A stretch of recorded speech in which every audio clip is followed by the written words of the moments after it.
Giannis Antetokounmpo, star power forward from the Milwaukee Bucks, suffered another right calf injury this game against the Denver Nuggets. In this video, we're going to go over when the injury exactly happened, what this means from a medical standpoint, and what this means for maybe a short-term and long-term outlook. As we slow down the video here, we see as he starts to run down the court, he starts to slow down, and notice how his face starts expressing that he is kind of in pain as he grabs a hold of that right calf. I believe the initial mechanism of injury was this push off right here. We see that right lower extremity in a semi-flex position and with an excessive amount of push off going on through that right lower leg. This is a very common mechanism of injury for calf strains as he's beginning to accelerate downhill towards the other end of the court. This movement puts an excessive amount of eccentric load on that calf, meaning that the muscle is lengthening under tension. The anatomy of the muscles that help with push-off are these calf muscles here, the bigger one being the gastrocnemius seen here,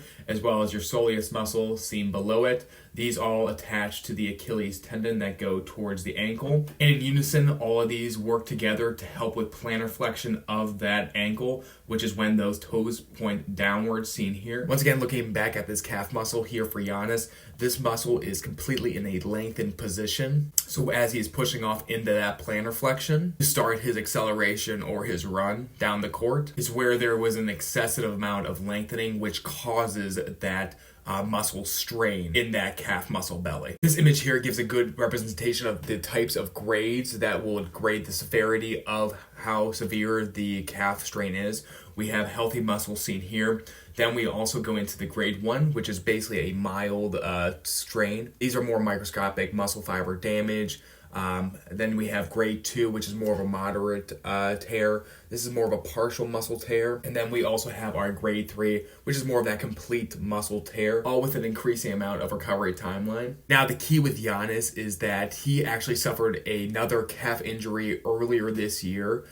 Same calf, the right calf muscle group, that took him out for about 4 weeks. As of right now, he is expected to miss about 4 to 6 weeks with this type of calf injury, making him returning about late February or even early March. This means that it's most likely suspected that he might have suffered potentially a grade 2 calf strain, and they're being a lot more conservative as he already has recently injured it earlier this season. Now, going back to our anatomical visual here, now the real difficulty with these types of calf injuries and returning too early is the fact that it makes it very susceptible for a potential Achilles tendon injury. Now, this Achilles tendon, remember, it connects the calf muscles to the heel, and with these calf strains, they increase the stress of that Achilles. This is why Milwaukee's probably being very cautious, as you know, with continuous stress with those calf muscles can lead to an Achilles tendon rupture, as we saw very commonly last year with Tyrese Halliburton in the playoffs. We saw Tyrese Halliburton continuously get injured in that calf muscle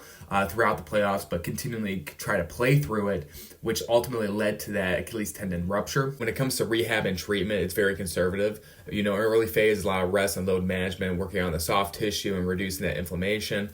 The rehab phase is more of that progressive calf strengthening, eccentric loading, exercises, and ankle mobility and foot mechanics.